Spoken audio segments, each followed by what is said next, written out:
Bonjour, c'est un grand plaisir de vous retrouver pour notre grand événement de rentrée. Un événement, vous le savez, organisé par Groupe M, WPP, 366 et BVA. Un événement qui est au cœur de l'actualité puisque on a souhaité que vous puissiez, en tant qu'annonceur, monde de la communication, comprendre quels étaient les grands enjeux de la campagne présidentielle, ce grand temps fort qui va occuper les médias, les grands enjeux pour les marques, pour la communication de vos entreprises. En effet, le monde des médias va être occupé en termes de contenu par des grandes thématiques, celles qui préoccupent les Français et qui vont être mises en avant par les différents candidats. Alors, dans une période comme celle-là, est-ce que les marques qui, en général, se disent, en tout cas en France, je ne fais pas de politique, peuvent réellement échapper à cette question? Est-ce que, au regard de leur engagement RSE, désormais très installé dans leurs entreprises, au regard de leur position, que pour beaucoup d'entre elles, les marques ont prise pendant la crise du Covid et qui les ont amenées à prendre position sur des sujets de société, au regard des enjeux liés à l'environnement, à la santé, à la relocalisation de l'industrie, au pouvoir d'achat, est-ce que réellement les marques peuvent échapper à cette conversation et quel rôle, quelle posture elles doivent avoir dans cet environnement média? Et puis par ailleurs, elles ont des choix médias à faire.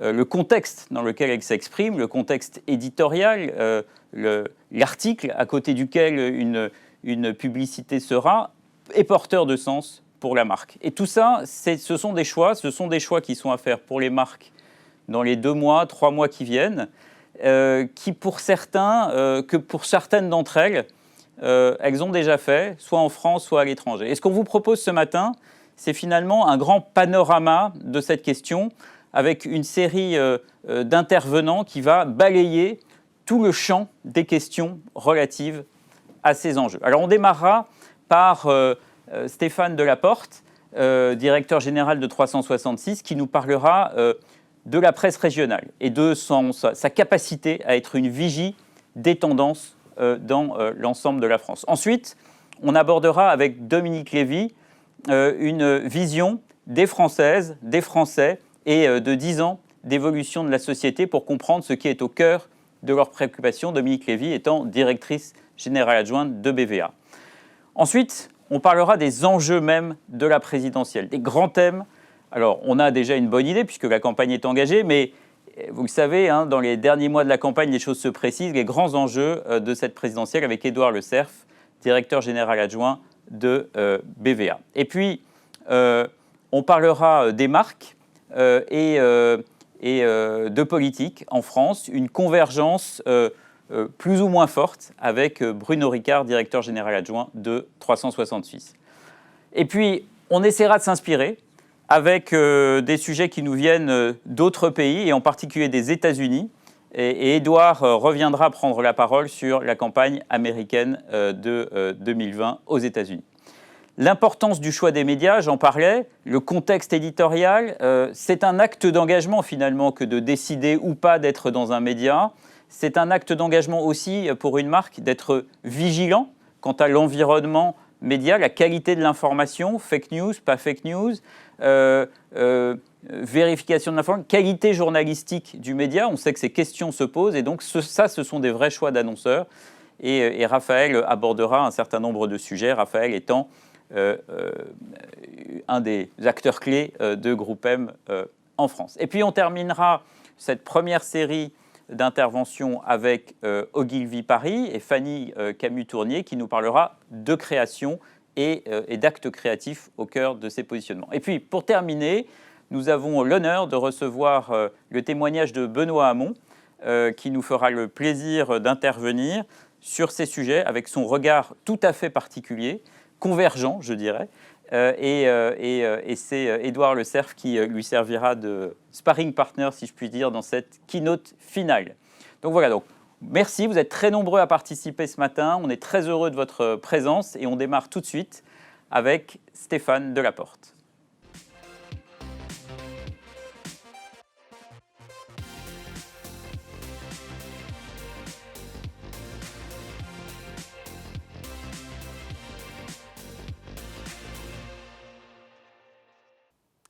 Bonjour à tous et désolé de ne pouvoir être physiquement avec mes camarades ce matin. Alors vous savez, ce matin on a un programme chargé. Le sujet que nous proposons d'aborder ce matin, qui est la place des annonceurs dans l'élection présidentielle, est un sujet que nous n'aurions probablement pas posé, en tous les cas pas de la même façon, il y a une dizaine d'années. Ce sujet-là, on le voit nous monter petit à petit dans la société française depuis quelques années. Quand je dis nous, je parle bien sûr des marques de la presse quotidienne régionale, et c'est à elles que, en tout particulier, je pense. Vous êtes nombreux à savoir que la PQR est un média qui est très lu, et il est très lu parce qu'il est très produit, très écrit. Enfin, très écrit, quel que soit le device, bien entendu. 35 000 articles par jour sont générés par une rédaction, si on la globalise sur le territoire français, de plus de 6 000 journalistes, de plus de 25 000 correspondants éditoriaux. Pour le dire autrement, la PQR, c'est une carte de presse sur 3 qui opère sur les territoires. La conséquence de ce maillage très dense et tout à fait particulier, c'est la capacité de ce média à entendre, à voir au plus près des Français et à hauteur d'homme ce que disent les Françaises et les Français, comment est-ce qu'ils vivent, comment est-ce qu'ils changent, quelles sont leurs attentes, quels sont leurs enthousiasmes, quelles sont aussi parfois leurs inquiétudes et parfois aussi leur colère. Tous ces signaux, qu'ils soient d'ailleurs faibles ou forts, sont notés donc chaque jour par les journalistes de notre média et consignés chaque jour dans les articles. Ce rôle de vigie en fait qu'exerce ce média, la PQR, 366 en fait la synthèse tous les 2 ans à peu près, au travers d'une étude qui s'appelle et s'intitule Française-Français, que vous connaissez, qui est devenue maintenant une étude sociétale de référence au sein de notre métier. C'est notamment ces travaux et ce travail qui nous a permis de décrypter le phénomène montant des Gilets jaunes l'année qui a précédé son apparition. Alors, on exploite en parallèle de cette étude une base exhaustive qui reprend tous les articles qui sont parus en PQR depuis plus de 20 ans. Alors évidemment, cette base, elle est constituée de plusieurs millions d'articles et surtout de plusieurs milliards de mots, d'expressions, sur laquelle on active des analyses de big data sémantique et de l'intelligence artificielle. Ces analyses nous permettent de voir quels sont les mots qui apparaissent, ceux qui disparaissent et la progression de ceux qui expriment une actualité de plus en plus forte. De cette façon, on a constaté en 2020, et depuis à peu près le début de la crise sanitaire, l'utilisation d'un mot qui était déjà latent, qui était déjà en forte progression depuis 2019, qui est le mot relocalisé, et qui a donné lieu en 2021 à plus de 6 000 mentions, 6 000 articles, c'est-à-dire 3 fois plus qu'en 2019. Alors, ce suivi des tendances qui structurent la société française, au plus près des Français, à hauteur d'homme, nous indique que les Françaises et les Français attendent des marques qu'elles prennent toute leur part dans l'accompagnement des grands enjeux sociétaux. En quelque sorte, vous est demandé, mesdames et messieurs, des injonctions qui sont à la base des injonctions politiques et qui deviennent des injonctions pour les marques. Est-ce que ça doit aller jusqu'à un engagement politique exprimé à l'occasion d'une élection majeure comme l'élection présidentielle? C'est la question à laquelle on va essayer de répondre lors de ce webinaire ce matin. Mais quoi qu'il en soit, cette question, vous voyez bien qu'elle n'aurait pas été posée de la même façon il y a 10 ans. On voit chaque jour plus nettement que les Françaises et les Français attendent en quelque sorte un 3e tour dans lequel l'économie et vous, les marques, donc au niveau des injonctions, notamment politiques, auront une part primordiale. Et bien entendu, nos médias qui traitent en particulier la proximité y auront une part importante de contribution.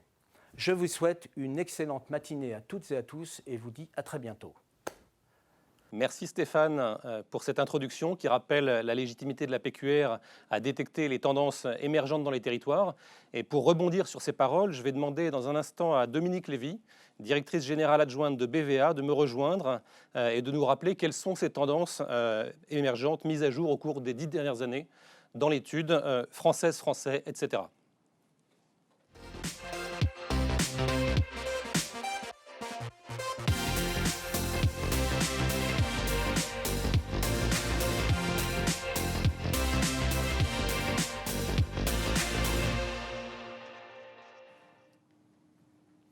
Bonjour.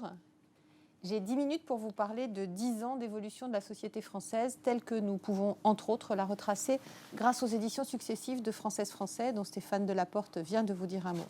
Alors Française Français, c'est tous les 2 ans un retour à travers la presse quotidienne régionale et à travers nos enquêtes et osons le dire notre prisme de ce qui caractérise la société française. Pour réaliser cet exercice, je me suis replongée dans les 5 éditions précédentes que vous voyez ici et dont les titres vous montrent déjà à quel point un certain nombre de structures, de cadres, de tendances ont été détectées et demeurent absolument pertinentes.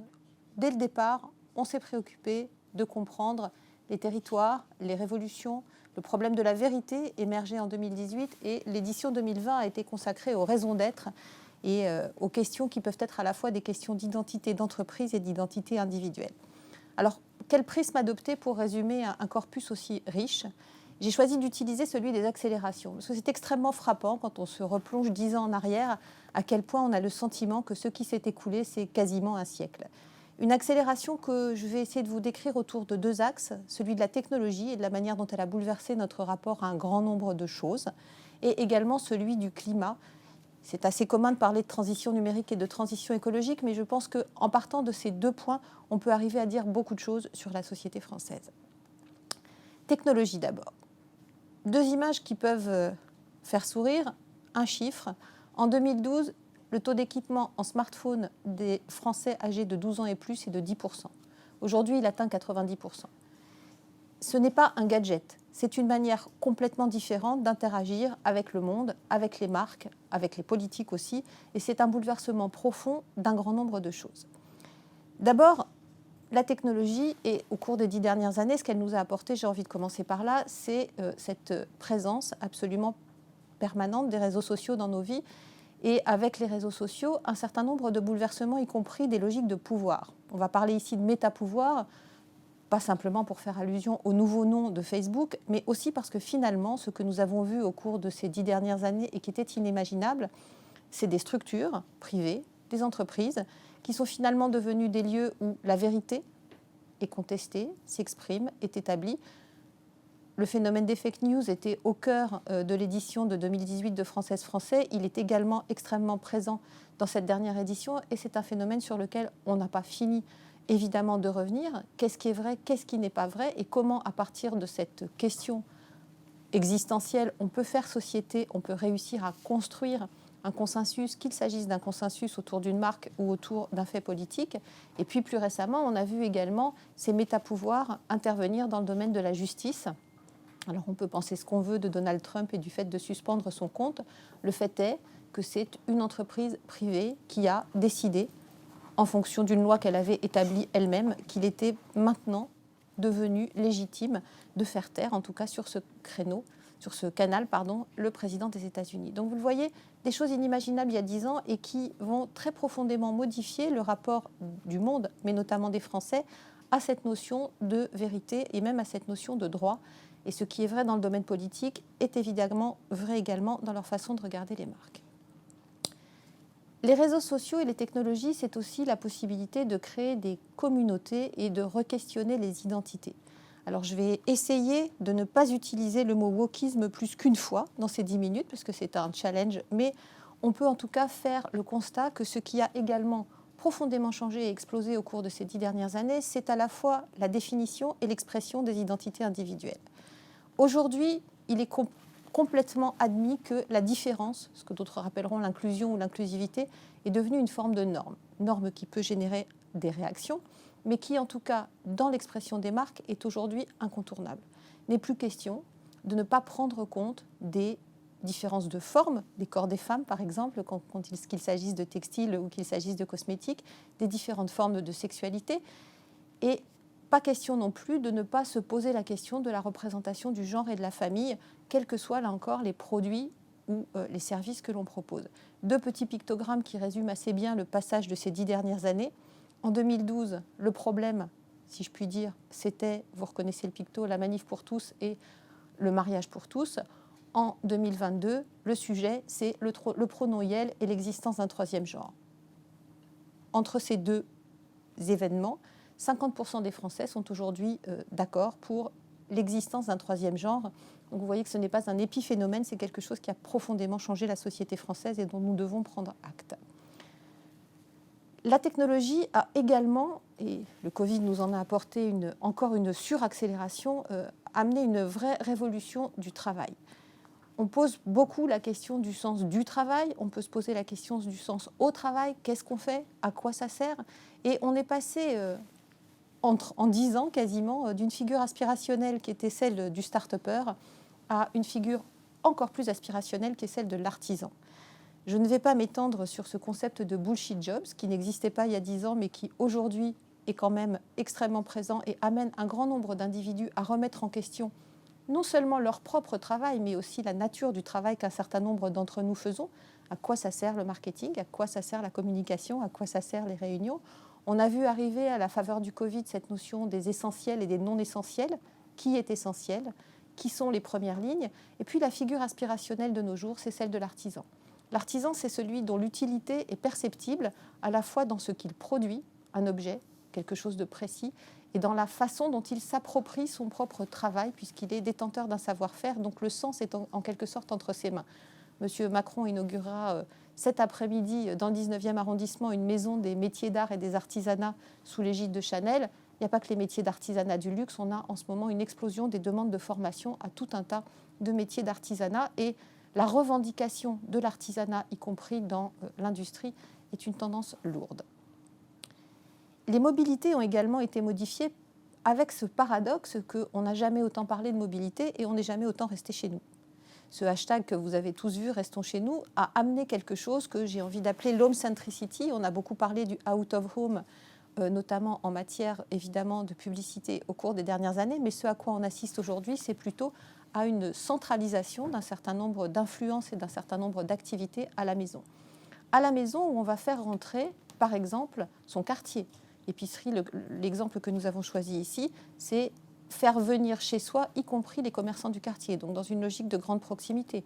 À la maison où, bien sûr, on va travailler, avec, là encore, un apport de la technologie et un recentrage sur le domicile, et à la maison dont on va rêver autrement. Et c'est ce qui explique sans doute le fait que nous ayons toutes les études et tous les articles nombreux que la PQR y a consacrés ces derniers temps le démontrent abondamment, tellement de gens qui ont envie de quitter Paris et de quitter les grandes métropoles pour aller, pas forcément habiter la petite maison dans la prairie, mais en tout cas se rapprocher d'un idéal où la maison, ce lieu où l'on va faire rentrer le monde, faire rentrer son travail, serait aussi un lieu d'épanouissement et de contact avec la nature.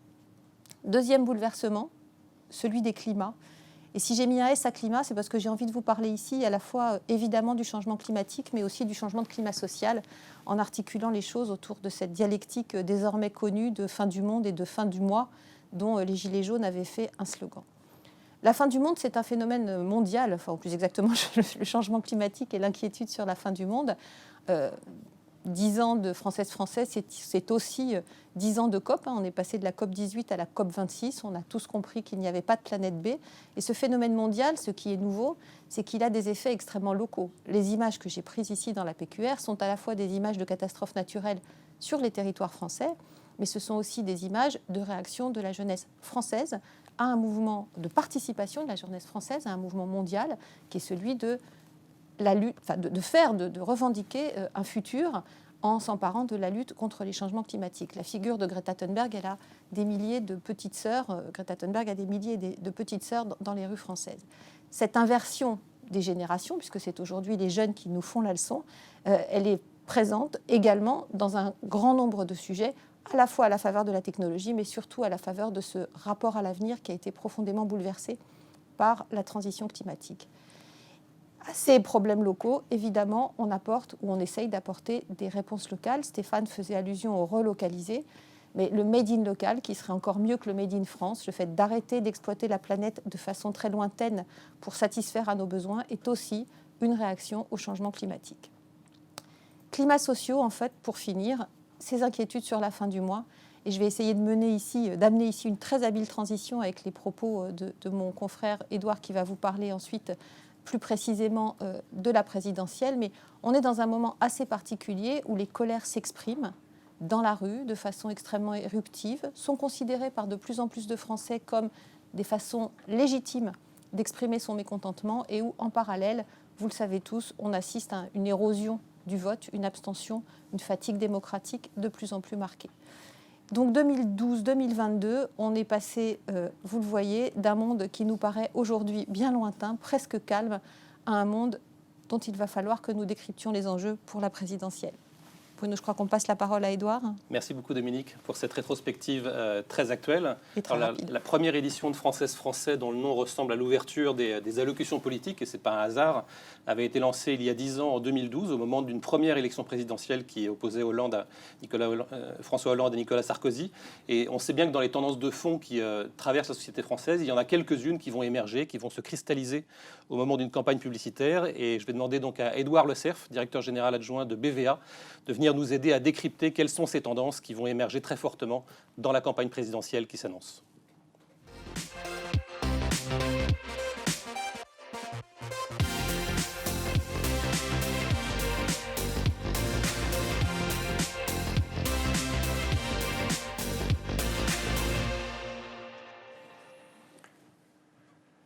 Bonjour à tous, bonjour, merci Bruno, merci Groupe M, merci Mathieu de nous accueillir ce matin. Effectivement, 10 minutes, moi aussi le challenge est important pour pouvoir vous expliquer quels sont les principaux enjeux de cette élection présidentielle. Alors, on va y aller très directement en vous donnant peut-être une grille de lecture, parce que les enjeux, ils sont multiples, et on va partir avec 2 axes d'analyse, très simplement, 2 axes pour essayer de comprendre les choses. Il y a un premier axe qui est l'axe du temps court et du temps long. Ce qu'il faut traiter immédiatement, ce qui prendra plus de temps, mais aussi les éléments qui sont plus directement ancrés dans le quotidien des Français, sur lesquels ils ont des attentes immédiates, et ceux sur lesquels on peut réfléchir en se disant il faut peut-être un peu plus de temps, un peu plus de distance. Est-ce que les Français vont le comprendre? C'est un vrai enjeu, en tout cas pour les candidats.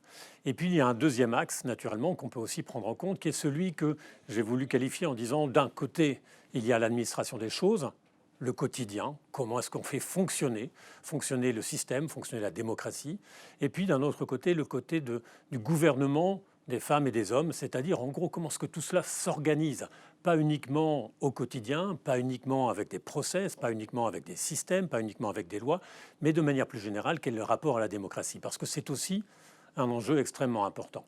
Alors cette façon de positionner les 2 axes nous permet aussi d'avoir 3 niveaux d'enjeux, et je vais essayer dans les 8 minutes qui me restent, de vous les décrire. On pourrait passer beaucoup de temps en commençant sur le premier niveau. Le niveau qui est celui qui est le plus largement reflété par nos enquêtes, certes d'intention de vote, mais surtout des enjeux liés à la présidentielle. Là, c'est la vision, peut-être pas toujours des candidats, parce que vous voyez qu'il y a des différences entre la vision qui est exprimée sur ces chiffres-là d'une enquête BVA, qui sont les enjeux pour les citoyens. Quels sont ceux qu'ils prendront en compte au moment de voter. Premier élément que vous pouvez voir, c'est que tout est important d'une certaine manière. Oui, il y a du contraste sur ce qui est très important, mais il y a une forme d'attente dans plein de domaines, plein de sujets, toute une série de choses dont on parle au quotidien plus ou moins largement. Le deuxième élément peut-être frappant sur les enjeux tels que les Français les comprennent et les mettent en avant, eh bien, c'est qu'il y a des différences par rapport à ce que vous pouvez entendre, par rapport au discours ambiant, par rapport à ce qui est aujourd'hui, ce qui peut représenter la campagne, et la manière dont les Français étagent, hiérarchisent ces différents éléments. On prend par exemple la question de l'immigration, de l'identité, dont on a beaucoup parlé, en tout cas dans une première phase, peut-être de campagne ou peut-être de pré-campagne, et qui n'est pas forcément à un niveau si élevé que cela. Deuxième élément, on a beaucoup parlé d'environnement. L'environnement est naturellement un des sujets majeurs, et pourtant, lorsqu'il s'agit de le hiérarchiser, ou en tout cas de voir la manière dont les Français le positionnent comme plus ou moins important au moment de voter, eh bien, il n'est pas forcément à un niveau si important que cela, en tout cas dans cette hiérarchie. Alors, de manière subjective, il était intéressant de regarder quels sont quelques sujets qui nous semblent, chez BVA, et qui me semblent extrêmement importants. Alors, je viens de parler de l'environnement et je ne vais pas parler de l'environnement, parce que la question de l'environnement est naturellement présente dans les 3 niveaux d'enjeux dont je viens de vous parler. C'est naturellement complètement structurant sur la manière d'aujourd'hui de concevoir demain, de concevoir le futur, de l'exprimer par les candidats, et je ne vais pourtant pas en parler. Mais je vais me focaliser sur quelques éléments. Ça ne veut pas dire qu'il n'est pas important, mais je vais me focaliser sur un premier élément, celui relatif à la santé. Bien sûr, la santé, parce que c'est du quotidien, c'est notre quotidien, c'est tous les jours, c'est la raison pour laquelle nous sommes aujourd'hui à distance. Cette santé, c'est bien sûr quelque chose qui a tendance à étouffer ou à faire respirer la campagne. C'est deux manières de voir les choses, mais en tout cas qui est extrêmement présent. Pour un certain nombre de candidats ou un certain nombre de Français, la présence de ce phénomène du Covid, de la crise sanitaire et économique, a tendance à étouffer les autres sujets. C'est vrai que c'est un sujet important. Et pourtant, derrière la santé, il y a des sujets majeurs, comme celui de l'organisation de l'hôpital et aussi la façon dont on gère, dont on se considère comme étant un acteur soi-même de la santé.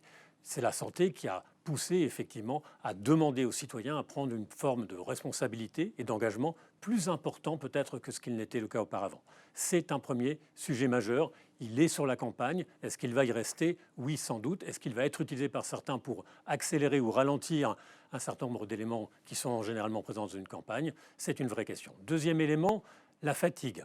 La fatigue, c'est la fatigue que tout le monde peut ressentir. Des enquêtes ont montré effectivement que cette notion de fatigue était extrêmement présente. Moi, ce qui me semble important dans la fatigue, c'est de savoir que tout le monde est fatigué. Ça n'est pas seulement les élèves qui sont fatigués, mais les professeurs le sont également. Les malades sont fatigués, mais les médecins le sont également. On le voit bien, tout ce qui fait rapport, les salariés sont fatigués, et les managers le sont également, c'est une vraie question. C'est-à-dire qu'aujourd'hui, il n'y a pas quelqu'un ou il n'y a pas un groupe qui est là pour soutenir, pour faire avancer ou pour faire progresser les autres. Cette notion de fatigue est essentielle et elle va là aussi être structurante sur cet enjeu de plus ou moins court terme. Bien sûr, il faut parler du pouvoir d'achat. Bien sûr, vous avez vu les derniers éléments qui mettent en avant le fait que le low cost, ou en tout cas les prix bas, sont un élément qui arrive de manière extrêmement forte. L'inflation est là, la demande sur les salaires, le pouvoir d'achat va structurer aussi très largement la manière dont les candidats vont devoir se positionner et se positionnent déjà. Et puis, on en parlait déjà tout à l'heure sur les grandes évolutions, Dominique y faisait allusion, la question du travail, la question du sens du travail et du sens au travail, la question de la localisation de ce travail. C'est vrai qu'on parle et on est en partenariat avec la PQR et la question de se localiser quelque part est un point absolument majeur. On va donc parler aussi de géographie, c'est-à-dire où tout cela se passe. Quel est le bon niveau d'intervention? C'est aussi une question centrale, une question majeure. On en reparlera tout à l'heure lorsqu'on parlera des éléments plus largement structurants pour demain, mais la géographie devient un élément absolument majeur et structurant, je le répète, de cette campagne, même si aujourd'hui il n'apparaît pas très clairement dans les discours des candidats. Et puis un dernier élément, c'est celui de la démographie. Comment est-ce que l'on vit avec une population qui est de plus en plus âgée, qui est de plus en plus en train d'avancer? C'est un rapport avec la santé dont on parlait tout à l'heure, c'est un rapport avec les territoires. La question de la démographie qui est un peu oubliée, qui est traitée par des sociologues ou par des chercheurs ou par des historiens, ne l'est pas complètement, encore aujourd'hui me semble-t-il, par les candidats.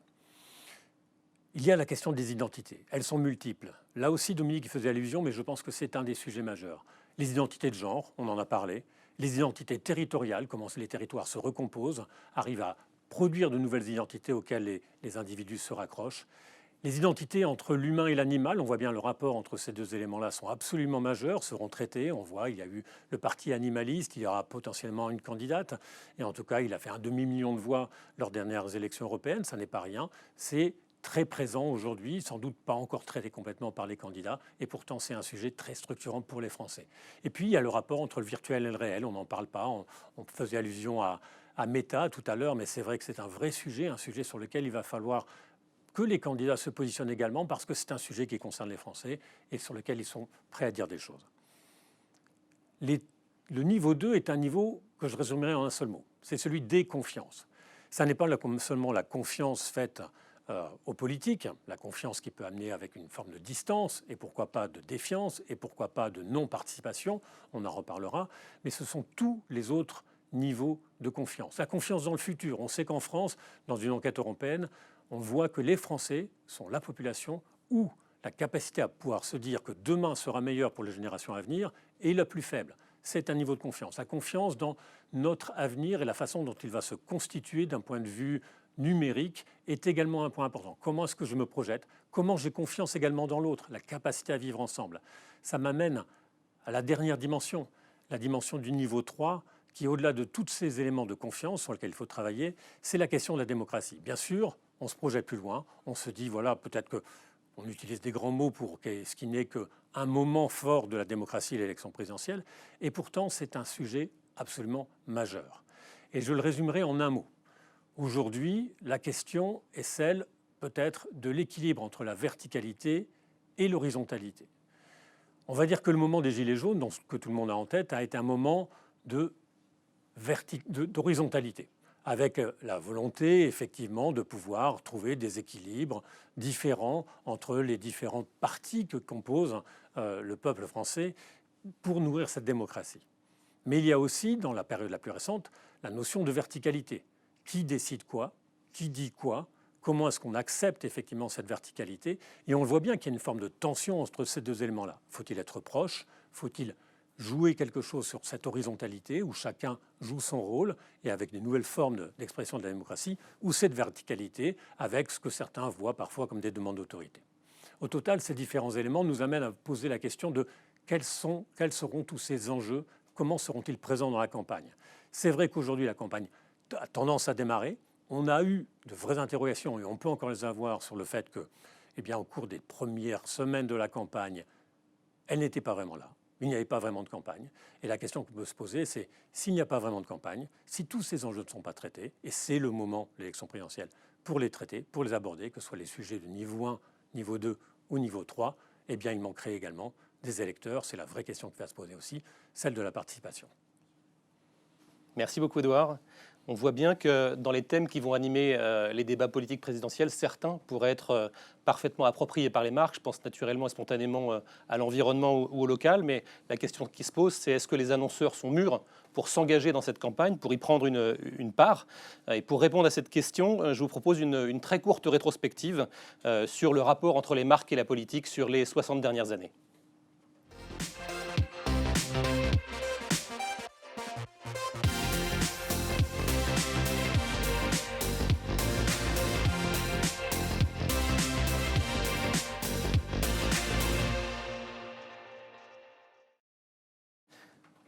« 60 ans en 5 minutes », c'est ce que je vous propose de survoler pour voir que les marques ont connu 3 grandes périodes dans leur rapport avec le politique.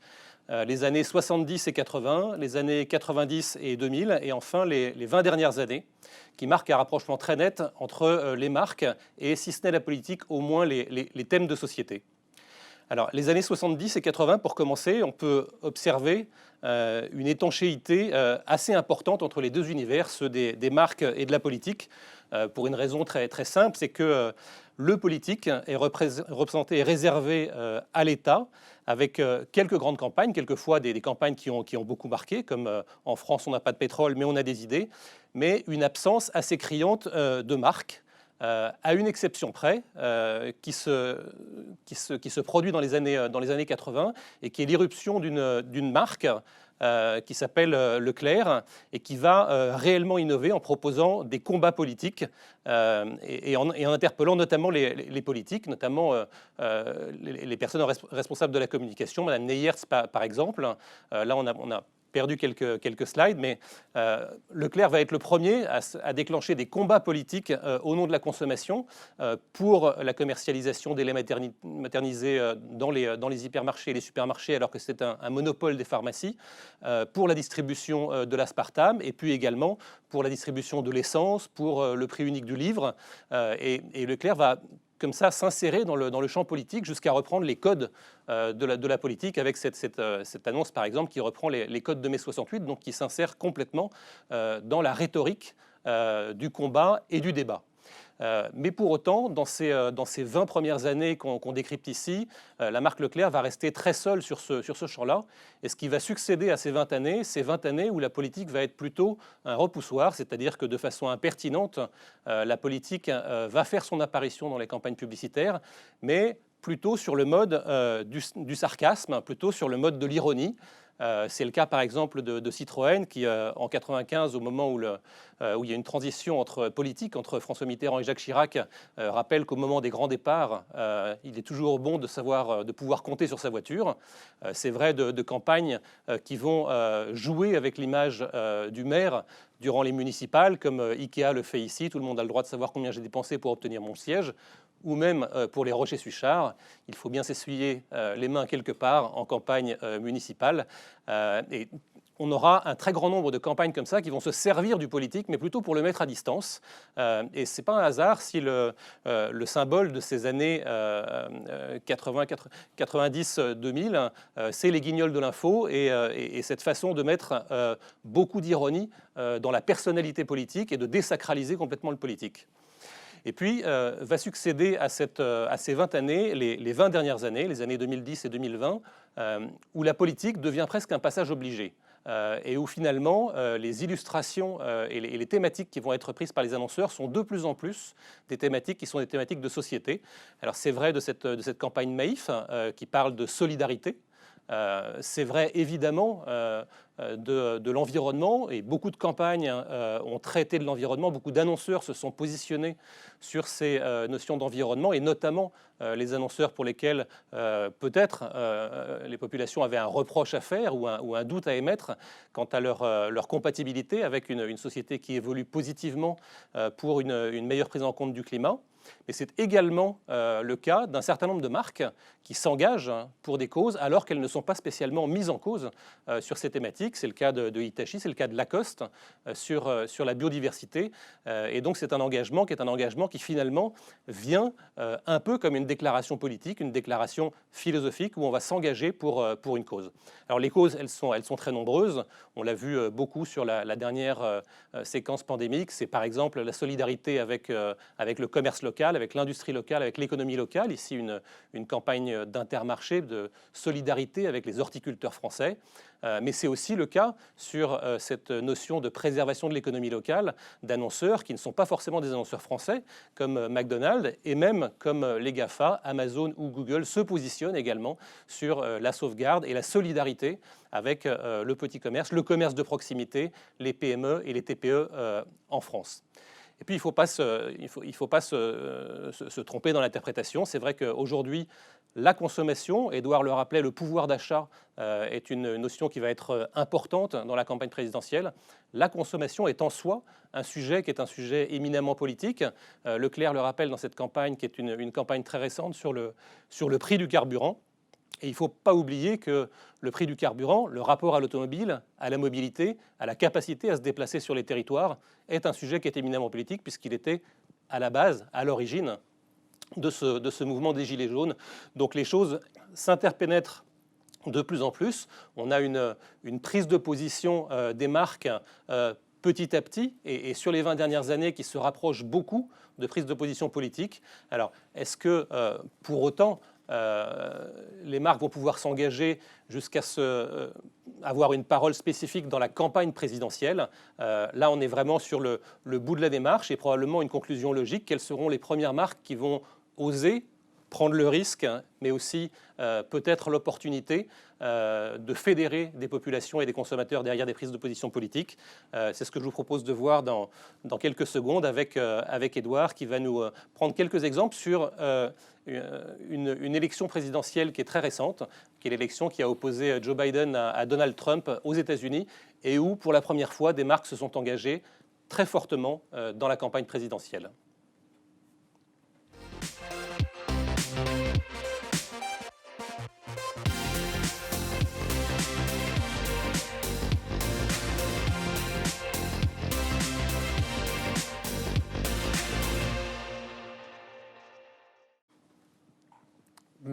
Merci beaucoup Bruno.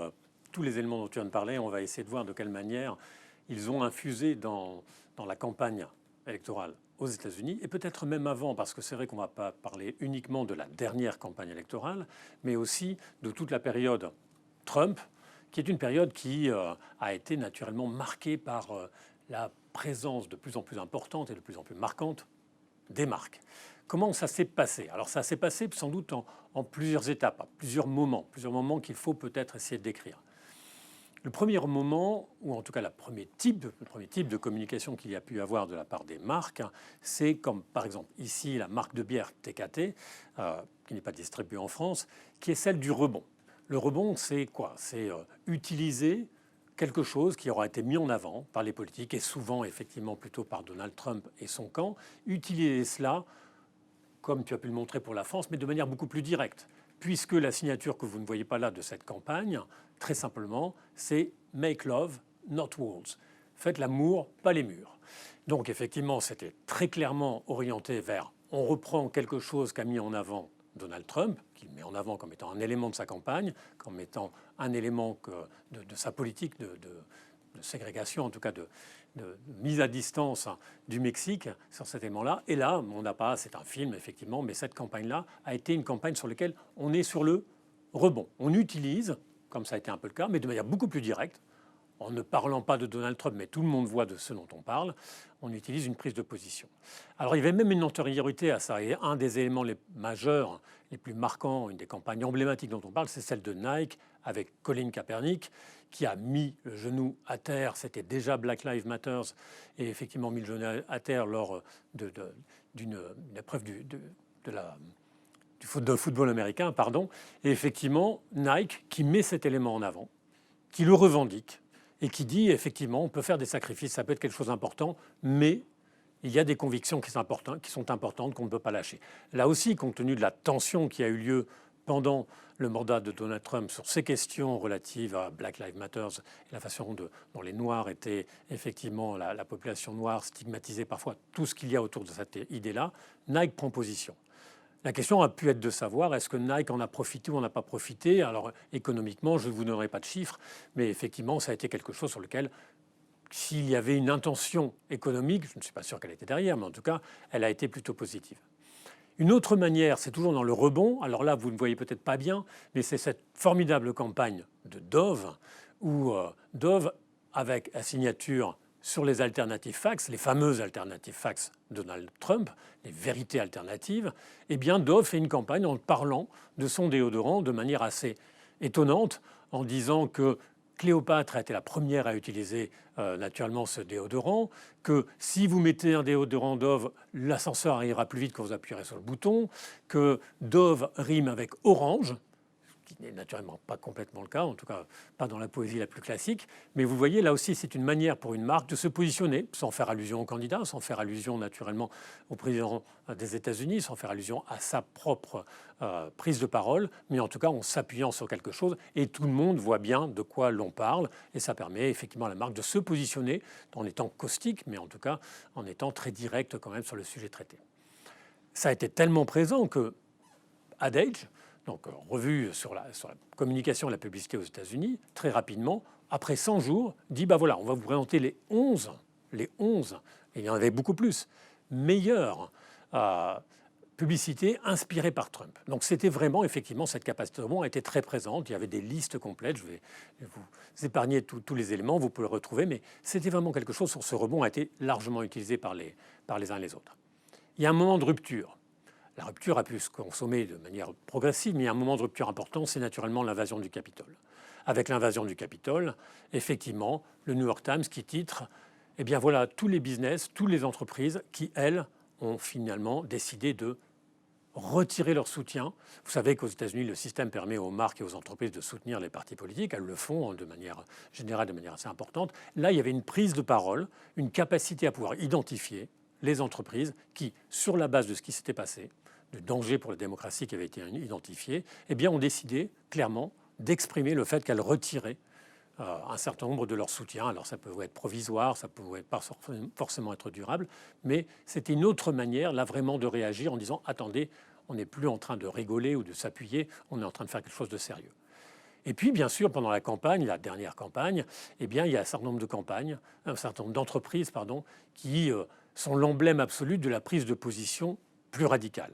Exprimée, même si Trump n'est pas mis en avant, même si on ne parle pas des Républicains, c'est Patagonia. Patagonia qui a une histoire très importante qui peut se permettre de broder sur un certain nombre de ses shorts vendus « Vote the hassles out », virer les connards, pardon, mais c'est un peu ce que ça veut dire. C'est vraiment très clairement exprimé. Et donc, simplement mettre un vêtement ou soutenir Patagonia, c'était dire quelque chose de très direct, beaucoup plus direct que les éléments un peu plus légers qu'on a pu voir auparavant.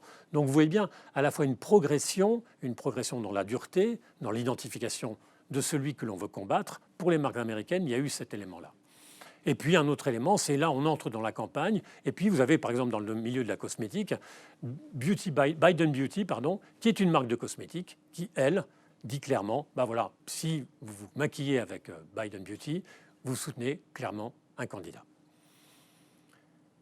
L'autre question, la question qui a été traitée, et c'est la dernière phase peut-être d'implication des marques dans la campagne, elles sont importantes, c'est la question de la participation. On en parlait tout à l'heure à propos de la France, avec des vraies questions, et c'est vrai que là, vous avez le graphique d'évolution de la participation. Je ne dis pas que ce sont les marques qui ont fait l'évolution très positive de la participation pour les dernières élections, pour la dernière élection présidentielle aux États-Unis, mais ça a été le sujet sur lequel les marques se sont impliquées, et on peut se poser la question du rôle des marques en France sur ce sujet.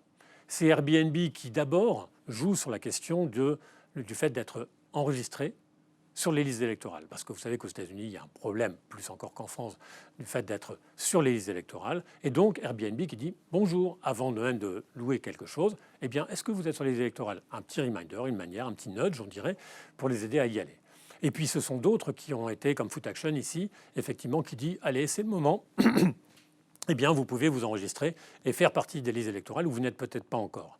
Et puis, ça va un peu plus loin, puisque vous avez une alliance très importante d'entreprises qui sont toutes derrière ce mouvement-là et qui vont aider, qui vont favoriser pour leurs salariés. Vous savez qu'aux États-Unis, c'est un peu différent. Ce n'est pas le dimanche sacralisé, c'est souvent le jeudi, et puis il y a beaucoup de votes antérieurs, mais en tout cas, pousser tous leurs salariés à y aller. Donc là, on a tous ces éléments-là. Et puis, une fois qu'on est inscrit sur les électorales, eh bien, il faut aller voter. Et là, encore une fois, les marques s'engagent. Elles s'engagent très directement. C'est Doc Martens ici qui dit « Allez, lacez vos chaussures et allez voter ». C'est Under Armour, qui est marque de vêtements de sport, qui dit « Allez, on va courir ». Et c'était une manière de faire la course pour le vote. Là aussi, l'incitation très directe à la participation, ou c'est le clin d'œil de OkCupid, qui est une forme de Tinder présent aux États-Unis, qui dit « Devenez un VILF ».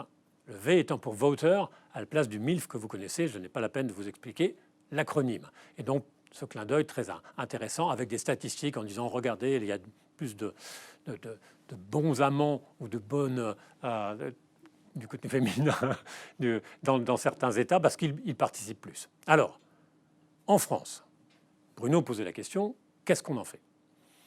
Eh bien, on en fait effectivement le clin d'œil. Tu faisais allusion, tu donnais quelques exemples.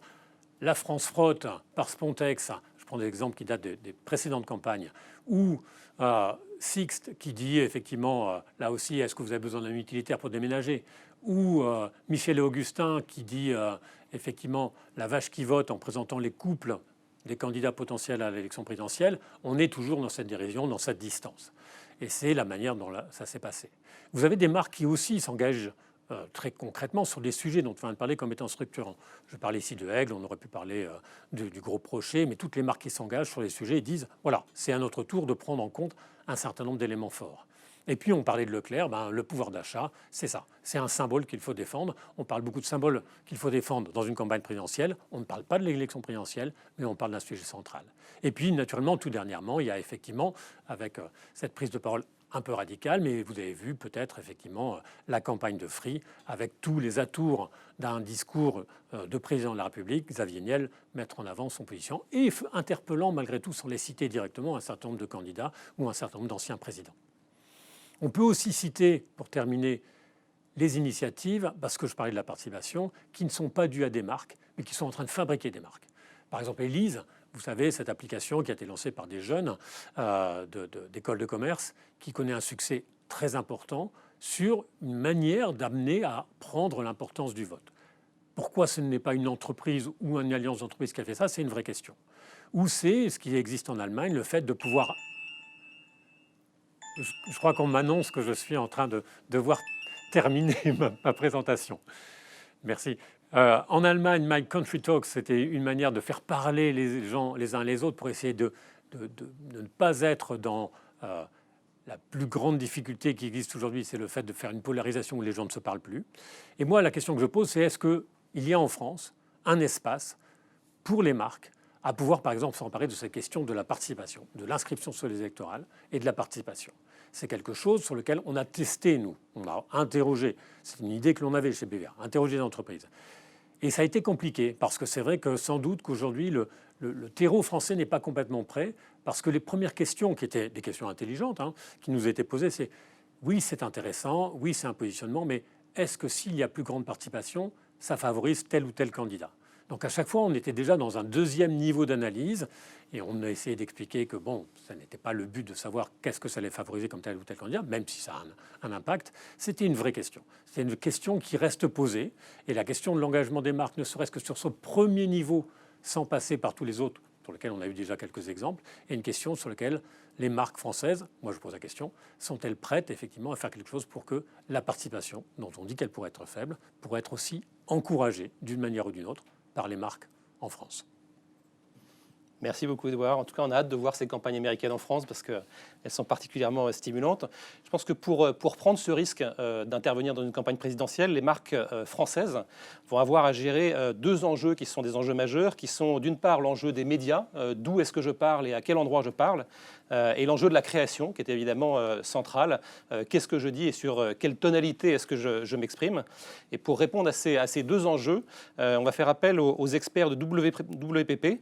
Et dans un premier temps, c'est Raphaël Pivert, directeur de GroupM Business Media Science, qui va nous éclairer sur les enjeux médias.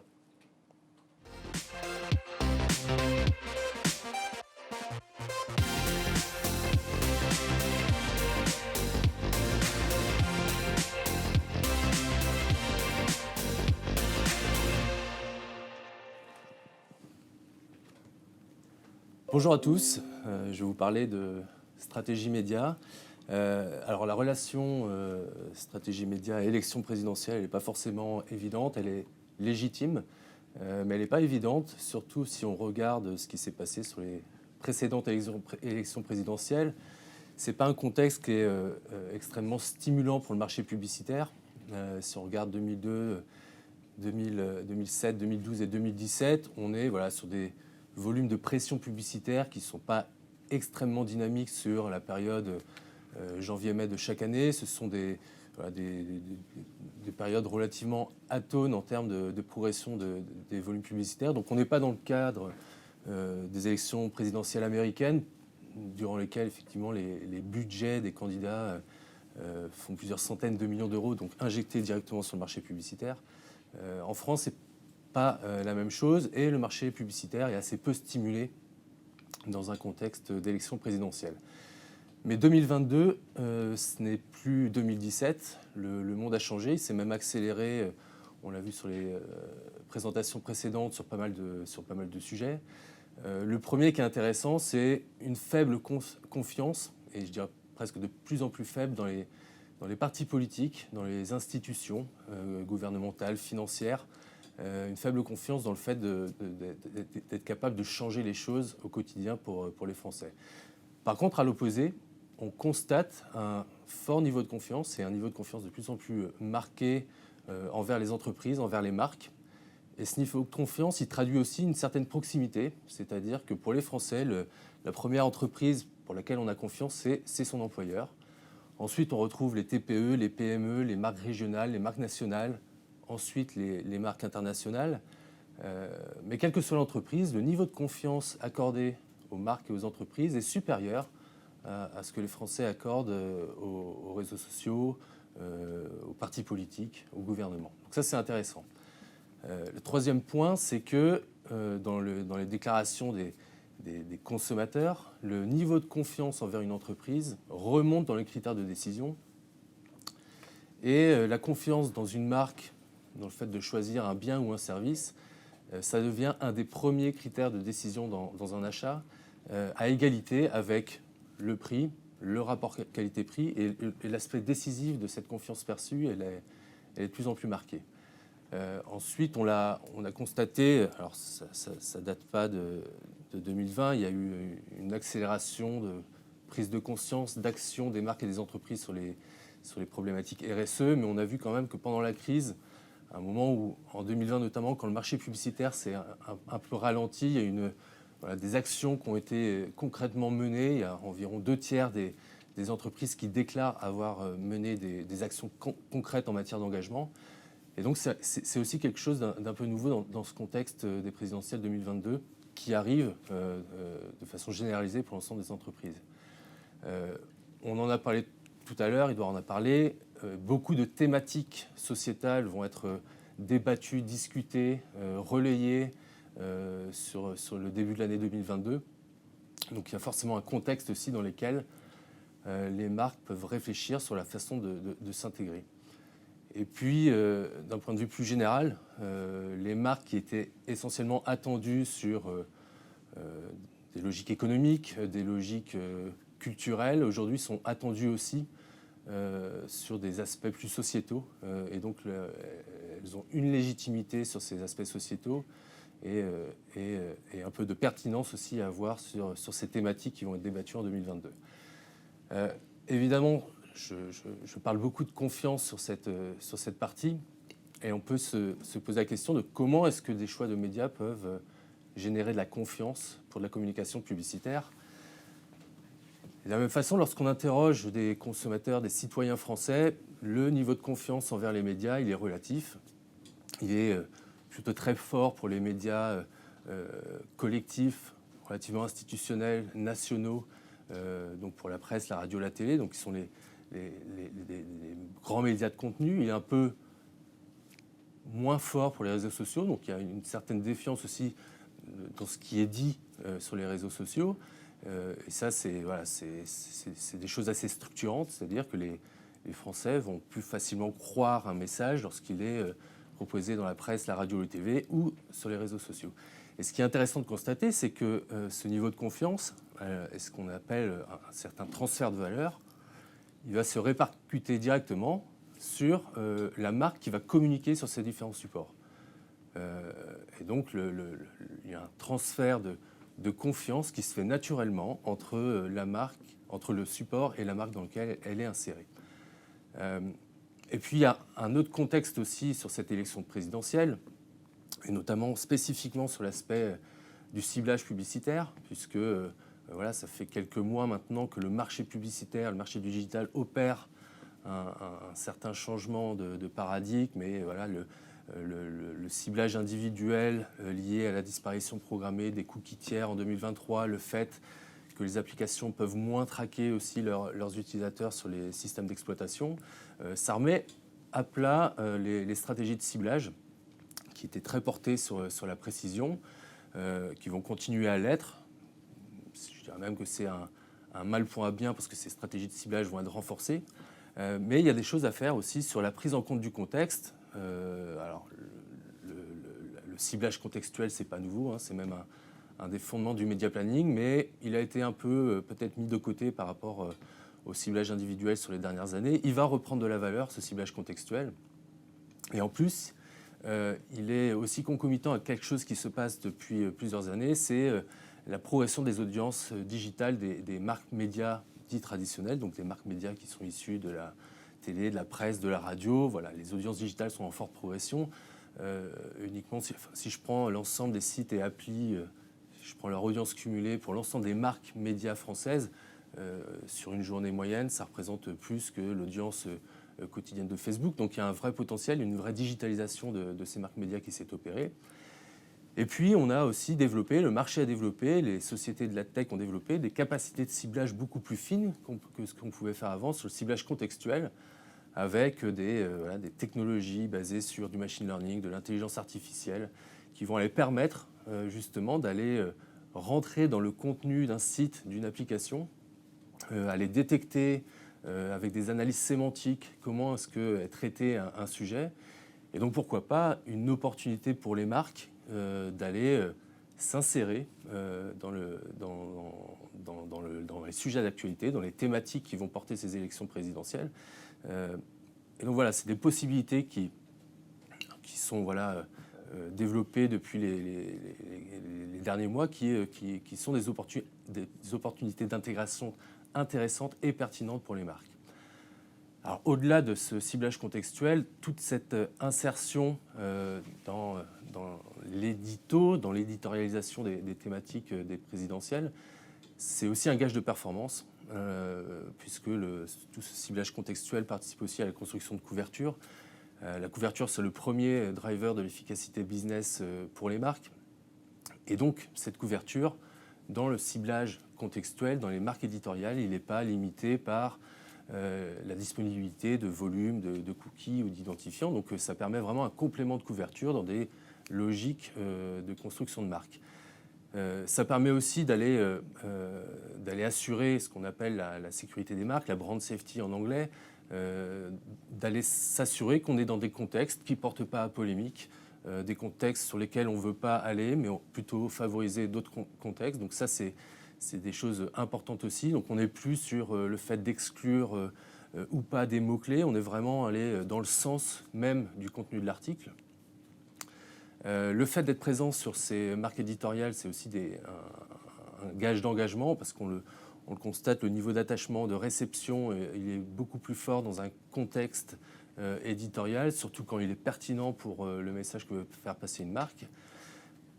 Que ces intégrations-là dans du contenu éditorial premium, il est gage aussi de visibilité et complétion. La visibilité, c'est le fait d'être vu dans son intégralité, et la complétion, c'est d'être vu dans sa totalité de la durée. Donc ça permet d'avoir une réception du message beaucoup plus forte que si on était sur un flux dans lequel on est un peu moins attentif.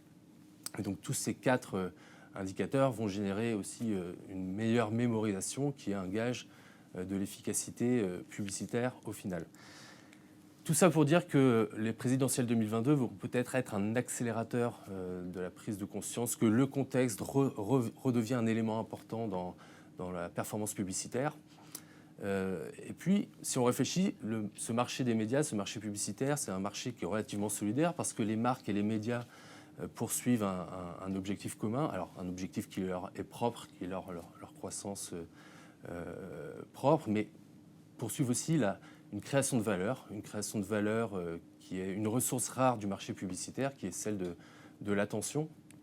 Et c'est vrai que voilà, toutes les marques n'ont pas forcément vocation à s'engager, mais le choix du média peut être une forme d'engagement vertueux pour l'ensemble des marques. Merci beaucoup Raphaël. Je retiens cette notion de remise en scène et de remise en majeur de l'importance du contexte pour propulser les messages des annonceurs, et notamment des annonceurs qui s'inséreraient dans une campagne présidentielle. Et donc quand on parle du message, on parle bien évidemment de la création, qui est un enjeu majeur s'il en est. Et pour y réfléchir, on a tout simplement briefé les équipes de WPP. Et c'est Fanny Camus-Tournier, Chief Strategy Officer chez Ogilvy Paris, qui va nous rejoindre pour présenter un peu ce juice créatif, ces conseils créatifs qu'on pourrait donner à des marques qui souhaiteraient s'engager dans la communication sur cette élection présidentielle à venir.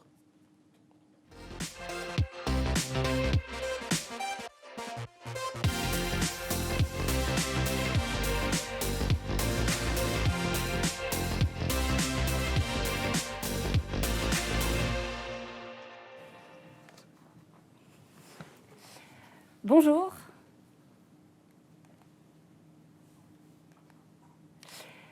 Liberté, égalité, utilité. Si vous me permettez, avant d'expliciter ce qui pourrait s'apparenter à ma conclusion, je vous propose de revenir sur le thème de cette émission, le thème qui est la place des marques en période électorale. Pour cela, je vous propose d'aller voir ce que font nos voisins, non pas outre-Atlantique, mais nos voisins outre-Manche, et de voir ce qui s'est passé au moment du référendum pour le Brexit au Royaume-Uni en 2019. Je vais vous montrer 2 campagnes qui sont radicalement différentes, mais qui témoignent assez clairement de ce que les marques en France pourraient faire en 2022 pendant cette période présidentielle. La première option qui s'offre aux marques françaises, ou aux marques en tout cas en général en période électorale, c'est de prendre position. Et pour cela, nous avions envie de vous montrer chez Ogilvy Paris cette campagne d'HSBC, donc qui a été diffusée juste après les résultats du vote pour le Brexit, et qui explique, qui prend position et montre comment est-ce que, en tant que marque, HSBC revendique le fait que le Royaume-Uni est une île sur laquelle les gens boivent du café colombien, regardent des films américains, assemblent des cartons plats suédois et plein d'autres choses, et donc consomment, se nourrissent de plein de produits et de services qui viennent d'au-delà de leurs frontières, ou en tout cas de leur petite île qu'est le Royaume-Uni. Quand on prend position, et quand on est une marque, il y a le risque ou l'opportunité de générer des réactions positives et des réactions positives. C'est exactement ce qui s'est passé avec cette campagne où beaucoup de personnes ont réagi sur les réseaux sociaux, à savoir qu'à la base, c'est une campagne qui a été diffusée en affichage dans le métro et dans les rues londoniennes. Beaucoup de personnes ont réagi sur les réseaux sociaux, sur Twitter en particulier, et certaines ont accueilli de façon très favorable et étaient d'accord avec cette campagne, d'autres beaucoup moins. Ce qui est sûr, c'est que ça a cristallisé des opinions, positives ou négatives donc. Le deuxième exemple que nous voulions vous montrer aujourd'hui, c'est un exemple qui, lui, propose une solution. Ce deuxième exemple, c'est l'exemple d'une marque de bière qui s'appelle BrewDog, qui a tout un positionnement de marque autour du punk, et donc qui continue comme ça à inciter ses consommateurs à être punk, à voter punk, et qui met en balance de ce vote l'offre d'une pinte pour toutes les personnes qui auraient voté et qui après se présenteraient dans les bars BrewDog. Revenons maintenant en France. En France, en 2022, et donc dans le contexte des élections présidentielles. Ce qu'il est important, c'est justement de prendre en compte ce contexte. Le contexte, il est celui d'un climat de tension lié à la pandémie, à l'état d'urgence, aux anti-vax, aux trolls sur Twitter, qui ont toujours été là et qui le sont particulièrement en ce moment. Face à ce climat de tension, l'intérêt, l'opportunité pour les marques en France n'est pas nécessairement de s'ajouter à la tension, à la détestation, aux violences, parfois physiques, parfois verbales, qui prévalent aujourd'hui. Nous, ce qu'on a envie de recommander aux marques en France, c'est plutôt de jouer la deuxième option et donc celle de proposer une solution. Proposer une solution qui vient donc résoudre, ou en tout cas apporter des éléments de résolution d'un problème. Un grand problème, Édouard a commencé à l'évoquer tout à l'heure, c'est celui de l'abstention. Sur la dernière grande élection présidentielle et les dernières élections présidentielles et législatives, donc en 2017, c'est moins d'un Français sur 5 de moins de 29 ans qui est allé voter à l'ensemble des élections. On le sait, il y a une démobilisation des jeunes générations autour du vote. Et ce qu'on pense, c'est que les marques pourraient participer à lutter contre ce problème et donc proposer une solution. Cette solution, ça pourrait être, par exemple, simplement de proposer une promotion ou un produit en exclusivité en échange ou sur présentation d'une carte électorale tamponnée. C'est simple, ça permet de réconcilier ce qui parfois peut paraître irréconciliable, à savoir la consommation et la citoyenneté. Alors bien sûr, la question qui se pose, c'est est-ce que toutes les marques peuvent le faire ? Pas nécessairement. Il faut pour cela être une marque populaire, pas nécessairement une marque française, parce que les consommateurs, qu'ils soient jeunes ou moins jeunes, consomment des produits français, mais pas que des produits français. Et les marques, quelle que soit leur nationalité ou leurs origines, sont aujourd'hui dans le quotidien des gens. Donc on n'a pas besoin d'être une marque française ou une marque... disons que le critère de l'origine n'en est pas un. En revanche, un grand critère, c'est le critère de la popularité. Ça pourrait être des grandes marques comme Nike, ça pourrait être des marques plus populaires et accessibles, comme par exemple Lidl. Lidl, peut-être en avez-vous connaissance, Lidl réussit aujourd'hui à créer l'événement à travers certains produits, met en vente certains de ces produits comme des sneakers, des tongs, des serviettes, des pulls de Noël. Et ces produits sont en rupture de stock 5 minutes seulement après l'ouverture des magasins. Ce que pourrait faire Lidl ou une marque de sa trempe, c'est proposer à ses consommateurs de présenter leur carte électorale tamponnée et de leur donner accès en exclusivité à certains de ces produits. C'est une façon, finalement, pour les marques, de montrer comment est-ce qu'elles peuvent être utiles à la société et aussi comment est-ce qu'elles peuvent être agréables à leurs clients. Merci beaucoup, merci infiniment Fanny. Nous arrivons à la dernière intervention de cette matinée et nous remercions vivement l'interlocuteur qui va nous rejoindre. Il a été plusieurs fois ministre, et notamment ministre à l'économie sociale et solidaire et à la consommation. Et il est donc sûrement un des mieux placés pour parler du rapport entre marque et politique. Nous sommes donc très heureux d'accueillir Benoît Hamon.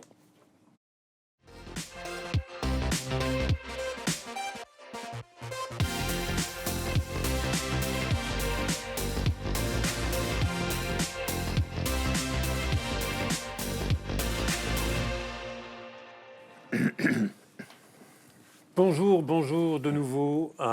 Bonjour Benoît Hamon. Bonjour Edouard. Merci infiniment encore une fois d'être avec nous ce matin pour conclure cette matinée extrêmement enrichissante, extrêmement stimulante. Tout à l'heure, Bruno parlait de votre curriculum vitae, de votre parcours. Effectivement, sans doute êtes-vous extrêmement bien placé. Et on parle d'élection présidentielle, pardon de le rappeler, mais c'est vrai, vous avez aussi été candidat à l'élection présidentielle. Et donc, j'aurais envie de commencer simplement en vous posant la question sur tout ce qui a été dit là, votre regard sur le rôle des marques dans la politique, des entreprises. Comment est-ce que vous le percevez? Est-ce que vous pensez que lorsqu'on fait des suggestions, on va trop loin? Ou est-ce que vous voyez d'ores et déjà un rôle important de ces marques, de ces entreprises dans la vie politique ou dans ce que doit être la vie politique? Écoutez, d'abord merci de m'avoir invité. Ce qui est d'abord très intéressant et frappant, c'est que c'est le moment où l'on parle. Le moment où cette discussion, cet échange a lieu, c'est le moment de l'élection présidentielle. Et à l'évidence, notre culture politique et notre culture démocratique, elle est très liée aux institutions qui sont les nôtres. Et quand en France, on parle de politique, on parle d'abord de l'élection du président de la République et on oublie parfois que la politique, c'est bien d'autre chose qu'une seule élection, l'élection présidentielle. C'est bien d'autre chose que les élections. Ça peut être différentes formes de délibération, d'organisation finalement d'une décision collective.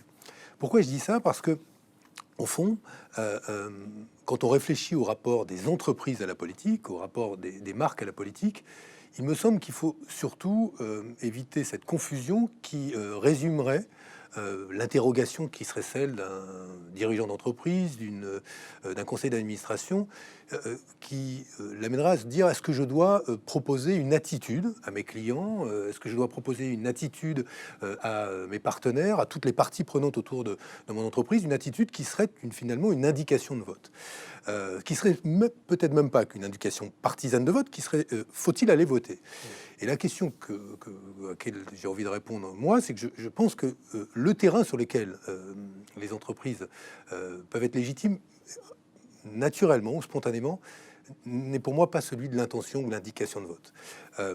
Il y a beaucoup de terrains politiques sur lesquels une entreprise ou une marque peut s'exprimer, peut indiquer un choix, une préférence, une valeur, mais dès lors qu'elle rentre dans le champ du vote partisan, je considère qu'il y a davantage de coups à prendre et même une question de légitimité qui est posée. Pourquoi? Parce qu'en fait, en France, l'élection présidentielle, c'est le moment le plus chaud de la vie politique française, c'est le moment le plus clivant, c'est le moment où finalement l'attention de tous les citoyens est aiguisée.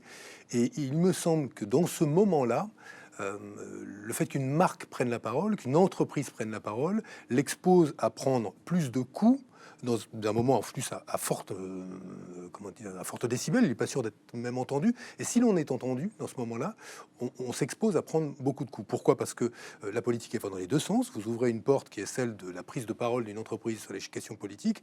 Eh bien, vous invitez aussi la politique à s'intéresser à vous.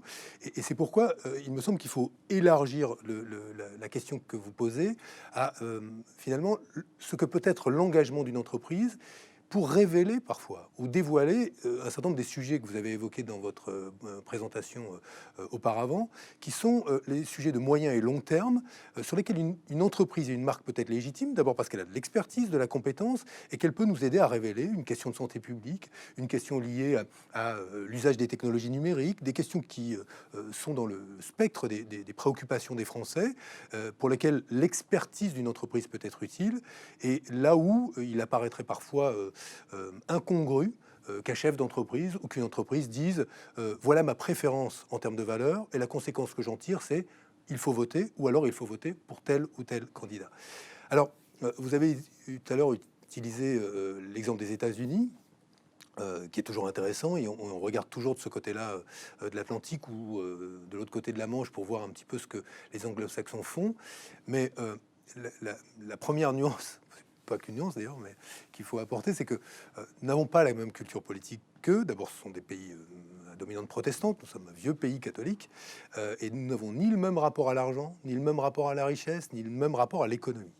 Et ce qui explique sans doute le fait que les entreprises ou le monde économique se soit méthodiquement tenu, éloigné en tout cas, de prise de position publique sur les questions politiques. Ce qui ne veut pas dire qu'il n'y a pas de jeu d'influence, et ça on le sait, mais c'est une vraie différence. La deuxième différence, c'est que entre notamment les États-Unis et la France, c'est que la loi électorale n'est pas du tout la même, et notamment sur le financement des campagnes électorales, et que là où aux États-Unis on sait à peu près qui finance qui, en France, il peut y avoir des dons individuels d'un certain nombre de chefs d'entreprise, mais il n'y a pas d'engagement des marques et des entreprises qui soient publics.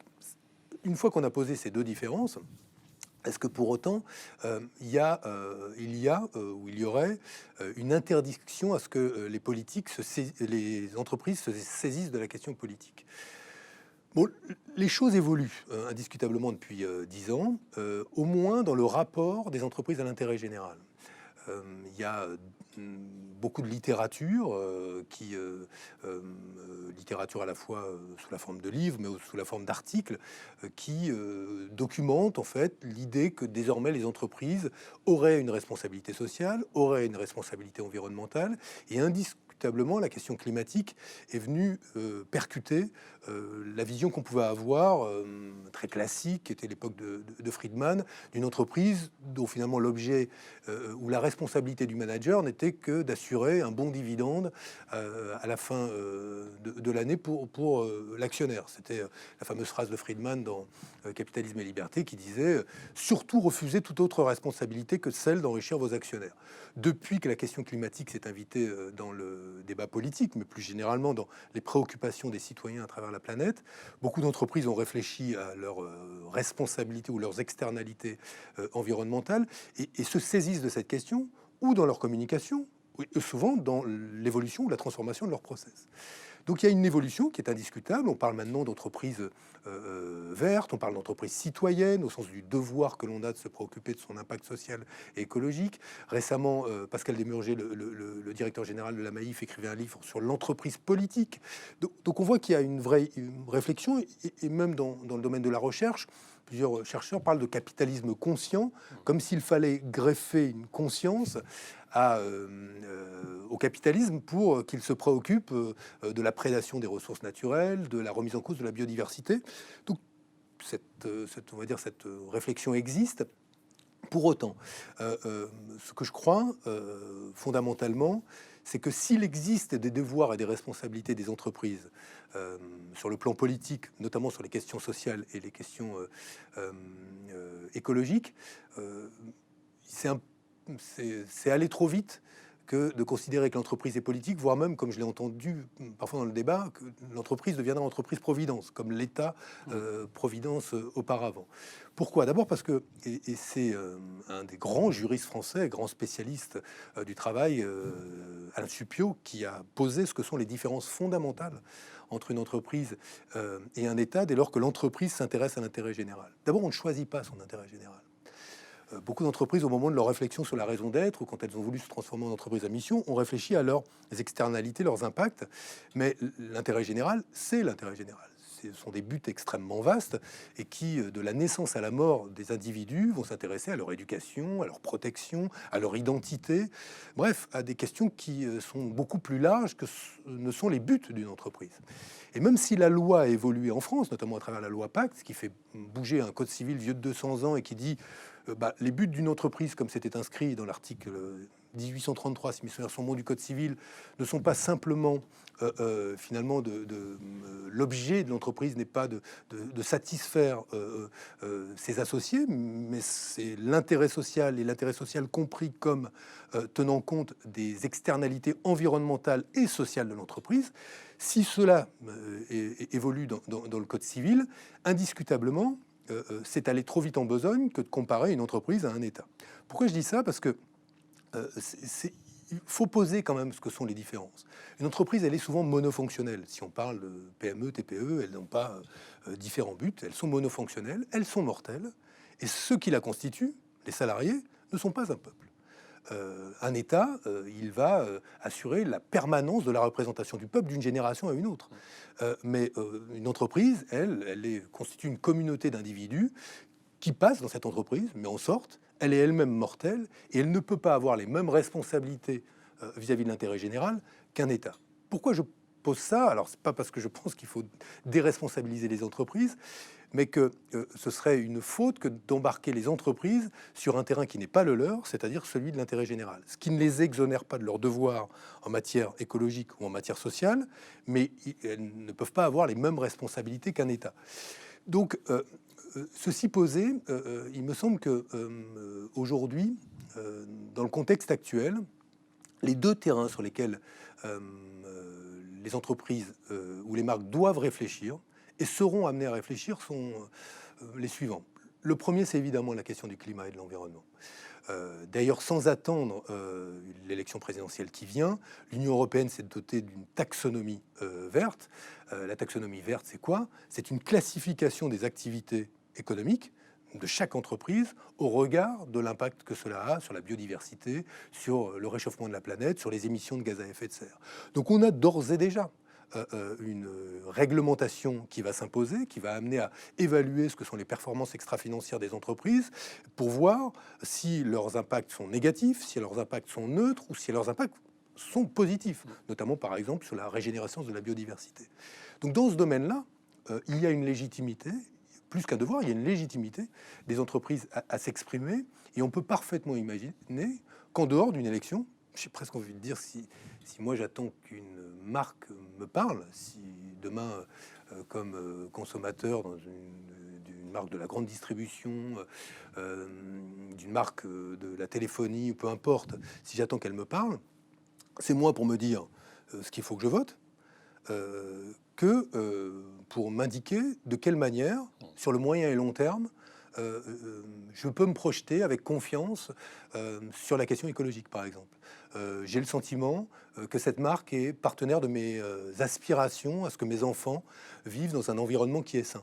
C'est le premier sujet qui me semble être le sujet le plus légitime, qui renvoie pas qu'au devoir, hein, mais à une vraie forme d'engagement qui est souhaitable de la part des entreprises. Le deuxième sujet sur lequel vient aussi l'Union européenne, c'est la taxonomie sociale. La taxonomie sociale, c'est quoi? C'est le même principe, c'est imaginer une classification des activités des entreprises au regard d'un certain nombre d'indicateurs qui peuvent être l'inclusion à l'écart des personnes LGBT, qui peut être la question de l'égalité femmes-hommes, qui peut être la question de l'inclusion des personnes en situation de handicap ou l'inclusion des personnes réfugiées. Et je vais prendre un exemple d'actualité qui montre quand même que sur ce terrain-là, la situation change peut-être un petit peu en France. Moi, j'ai été très frappé, et frappé assez positivement, quand en juin dernier, 10 grandes entreprises françaises prennent l'initiative dans le JDD de publier une tribune sur la question des migrations. On y trouve BNP, Accor, Ikea, Ipsos, vos concurrents, mais je le donne parce que Adecco, Sodexo, qui disent l'inclusion des personnes réfugiées ou migrantes est une des clés de notre performance, mais c'est surtout aujourd'hui un facteur d'innovation. L'inclusion égale innovation.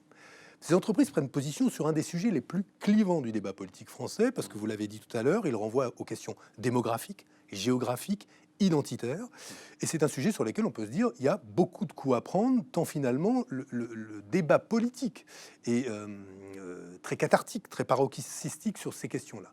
Ces entreprises prennent position, et elles prennent position pour dire nous pensons qu'il faut inclure les personnes réfugiées et migrantes et que ces personnes-là ne sont pas un danger. Elles disent mieux, elles disent parce que depuis que l'humanité existe, les migrations existent, les femmes et les hommes sont mobiles, ils marchent, et donc aller contre cela, c'est presque aller contre la nature humaine. En face de cela, symétriquement, il y a quand même quelque chose d'assez nouveau depuis quelques années. C'est sans doute l'engagement personnel, mais dont on parle beaucoup, de Vincent Bolloré, symétriquement sur ces questions-là, à travers l'empire médiatique qu'il a constitué, en faveur, on va dire, d'une idéologie qui est symétriquement opposée à la prise de parole de ces 10 grandes entreprises-là, et qui donne l'impression de mettre sa propre puissance économique au service d'un projet politique.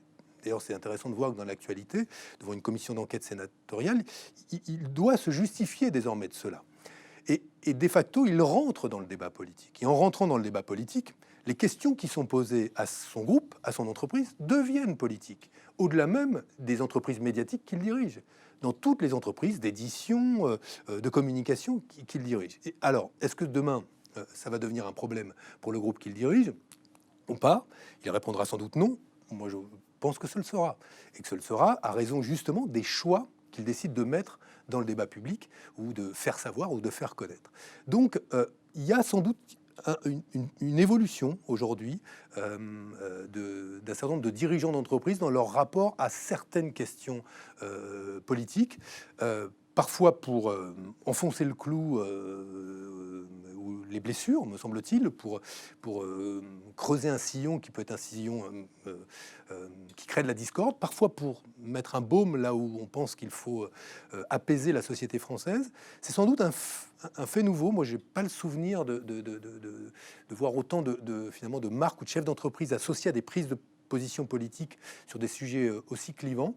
N'en demeure pas moins, je ne sais pas quel est le temps qui me reste, mais que si moi je devais faire une recommandation aux entreprises, je pense que le moment de l'élection présidentielle, spontanément, je dirais que c'est presque le pire moment pour faire de la politique, sauf à considérer que la politique se résume à une élection. La démocratie, je vous renvoie aux travaux de Pierre Rosanvallon qui sont remarquables sur la démocratie française. Et il dit, je crois qu'il a en partie grandement raison, que nous vivons dans une forme de démocratie intermittente dès lors que nous considérons que finalement notre démocratie se résume à cette grande élection qu'est l'élection présidentielle. Et que cette démocratie en pointillé, elle pose problème parce que finalement, elle nous amène à avoir un rapport assez immature à la politique, considérant que la politique se réduirait à ce moment où nous allons choisir celui ou celle parmi nous qui concentre le génie de la nation en sa seule personne. Et fondamentalement, la démocratie, c'est aussi la délibération collective, ce sont aussi les territoires, c'est la capacité à organiser la prise de parole de différentes parties prenantes sur des sujets qui vont concerner un territoire ou qui sont des sujets de moyen et long terme. Et sur ce terrain-là, il y a une vraie légitimité à ce que des entreprises qui structurent des territoires, créent de la richesse, ont des impacts, prennent la parole. À la fois parce qu'elles ont une expertise, mais parce qu'elles sont indispensables dans le fait de nouer des compromis à partir desquels on pense des politiques publiques. Et c'est sur ce terrain-là, me semble-t-il, que nous avons aujourd'hui besoin que les planètes s'alignent, et moins sur le terrain des sujets de court terme, sur lesquels finalement, honnêtement, moi je le redis, je n'attends pas de mon opérateur téléphonique qu'il me dise par un SMS si je dois aller voter et pour qui il faut voter. Alors, je serais très content qu'il y ait des campagnes civiques auxquelles s'associent des entreprises, oui.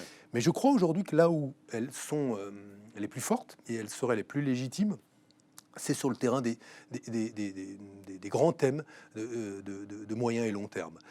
Là où on a besoin d'éclairer le débat politique, si je ne prenais qu'un seul, on n'en parlera peut-être pas à cette élection, mais regardons nos enfants. On est tous à regarder nos enfants et l'addiction qui est la leur aux écrans.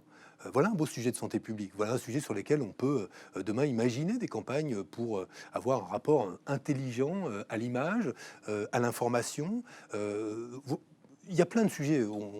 pourrait les prendre, passer plusieurs heures. Je crois que là, on a besoin effectivement d'un engagement. Cet engagement existe. Peut-être qu'en France, il n'est pas encore totalement assumé, mais je crois qu'aucune marque ne prendrait de gros risques à être sur ce terrain-là. Elle en prendrait davantage si elle allait sur le terrain plus partisan, surtout aux élections présidentielles en France, de l'indication de vote. Oui, dans ce que vous dites, ce que j'entends aussi, c'est que par rapport à ce que l'on peut lire de l'état de l'opinion, on s'y réfère à de la manière dont elle considère la prise de parole, les prises de parole, y compris sur des sujets généraux ou des sujets plus profonds sur lesquels se positionnent les entreprises, c'est qu'il y a deux réticences, en tout cas deux dangers, en tout cas deux points un peu de durs. Le premier, c'est que la sincérité des entreprises est en général remise en question. Et c'est vrai que le fait de se positionner plus sur le long terme que d'utiliser un moment donne effectivement Je parlais de Patagonia tout à l'heure, effectivement, parce que l'antériorité lui permet de prendre des positions, y compris radicales, parce qu'elle était là, c'est un premier élément. Il y a un deuxième élément qui est celui qu'une entreprise qui se positionne et qui se positionnerait dans ce moment-là aurait peut-être plus de difficultés à gérer ça avec l'interne. Parce que c'est vrai qu'on n'a pas parlé de la manière dont ces prises de position des entreprises agissaient sur le corps de l'entreprise, c'est-à-dire les salariés, les gens qui travaillent dans les entreprises. Et c'est vrai que le fait de prendre un peu plus de distance permettrait justement de dire, voilà, c'est quelque chose à long terme. On n'utilise pas simplement ce moment-là pour faire de la pub, pour faire de la com, pour faire de la visibilité. Justement, sur ce que vous voyez, vous, sur l'impact sur l'interne, la manière dont les gens en interne, les salariés, qui représentent une masse très importante de la population, le positionnement des entreprises par rapport à ces grands enjeux-là, ça vous semble également quelque chose d'important? Ou est-ce qu'il n'y a pas des dangers associés sur le fait, mon entreprise, que fait-elle, comment se positionne-t-elle? Est-ce que vous pensez que c'est un élément positif aussi pour l'interne, pour mobiliser les salariés? Alors, l'engagement, indiscutablement, il est facteur de cohésion à l'intérieur de l'entreprise. Il peut unir une communauté autour d'un but commun qui dépasse l'objet social stricto sensu de l'entreprise, surtout quand on est une entreprise à mission, et la loi Pacte le permet. Néanmoins, pour être directeur général de Singa s'occupe d'inclusion économique de personnes réfugiées, nos partenaires nous disent que s'engager auprès de Singa ne va pas de soi forcément. Il ne va pas de soi, notamment par rapport à leurs clients, mais il ne va pas de soi par rapport à leurs salariés. Pourquoi? Parce que certains de ces engagements sont très clivants dans le débat politique, surtout sur des sujets qui font l'objet de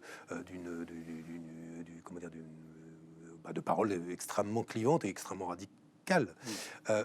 Donc il y a besoin d'une pédagogie associée aux choix qui peuvent être ceux parfois d'un conseil d'administration, voire même d'une personne, celui ou celle qui dirige l'entreprise, qui a un désir d'être utile dans tel domaine et souhaite que son entreprise se mobilise pour cela. Donc, il y a un soin particulier à apporter à la délibération dans l'entreprise ou à la pédagogie associée à ces choix. Évident. Ça ne peut pas procéder d'une démarche purement philanthropique d'un homme ou d'une femme qui décide, écoutez, moi, cette question-là me touche, donc j'engage mon entreprise. Je trouve que c'est plutôt un progrès, en tout cas dans les entreprises avec lesquelles on travaille, de voir que celles-ci, dès lors qu'elles font le choix de s'engager, alors je parle pour le sujet que je connais le mieux, mais qui est lui très clivant, celui de l'inclusion des personnes migrantes, il y a une vraie volonté de ces entreprises d'embarquer, alors non pas les opinions de tous leurs salariés, mais d'embarquer la communauté de leurs salariés, de leurs parties prenantes dans ces choix-là, et de travailler à modifier les représentations, souvent symboliques et négatives, qui sont associées aux thèmes sur lesquels elles s'engagent. Et je crois qu'en cela, c'est très utile parce que là, les impacts sont démultipliés.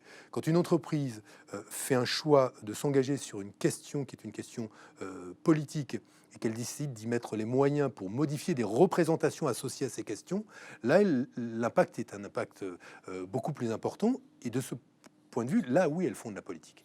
Elles font de la politique sans pour autant participer au débat partisan. Si je peux essayer de résumer, parce qu'on en arrive à la fin, et corrigez-moi si je me trompe, les entreprises, faire de la politique au sens large et noble du terme, oui, mais tous les dangers résident à pouvoir faire de la politique comme les politiques l'ont fait au cours des dernières années, parce qu'elles vont aller prendre le même coup. Ça ne veut pas dire que les politiques ne font pas de la politique non plus. Non, bien sûr.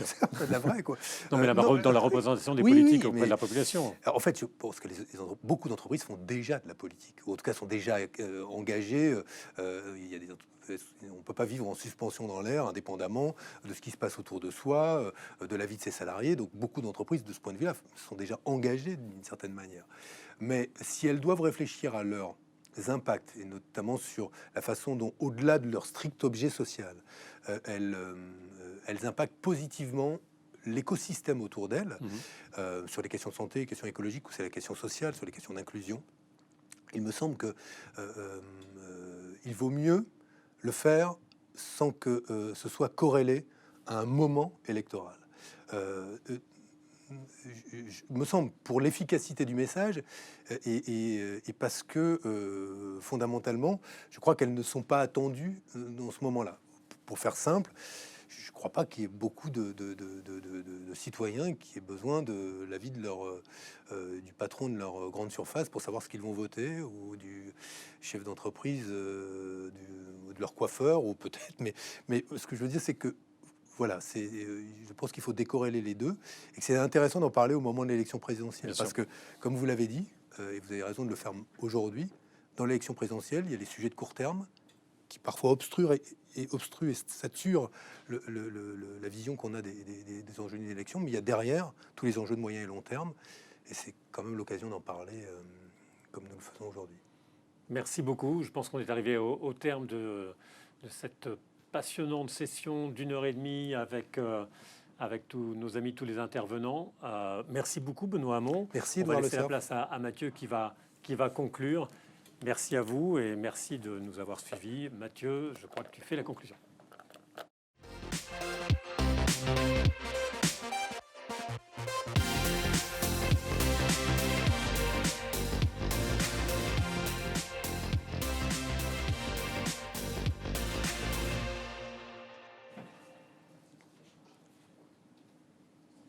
Eh bien voilà, on arrive au terme de cette matinée qui a été riche, puisque le sujet de la place des marques au moment de l'élection présidentielle a été pris sous différents angles.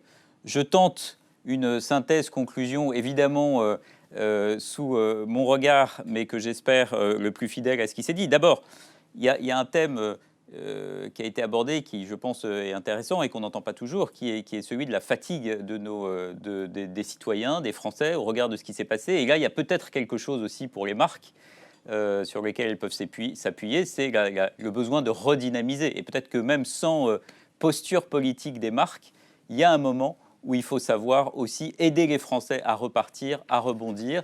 Donc cette notion de rebond est peut-être intéressante à étudier. Après, deuxième notion qui a été abordée, c'est cette notion d'horizontalité et de verticalité. On a vu le mouvement des Gilets jaunes, mouvement très horizontal qui s'oppose à la verticalité souvent des décisions politiques. Mais dans la communication des marques, cette notion de verticalité et d'horizontalité, elle existe aussi. On voit des marques qui sont très descendantes dans leur communication, et puis on voit des marques qui savent faire participer leurs consommateurs, leur public à leur destin. Et peut-être qu'il y a aussi une réflexion à avoir au moment où on appelle les citoyens à se prononcer, à agir, de faire en sorte que la communication soit partie prenante de cette action. Et probablement, c'est un moment où elle doit être un peu moins verticale, cette communication. Et j'inviterai les marques à réfléchir à la notion d'horizontalité pendant cette période électorale. Ensuite, on a abordé le sujet de la participation, puisque qui dit appeler à la participation ne dit pas prendre parti pour un candidat. Donc c'est peut-être la solution la plus facile pour les marques. Peut-être qu'elles peuvent se mettre ensemble pour faire ça, puisque c'est presque une cause nationale, la participation. Mais en même temps, Benoît Hamon a tempéré cela en disant que c'était peut-être pas non plus cela le rôle des marques, et peut-être qu'il était ailleurs, et je vais y revenir. Après, on a vu de belles initiatives qui ont été mises en avant ces dernières semaines, comme Élise, l'application de jeunes ayant envie de faire participer les autres.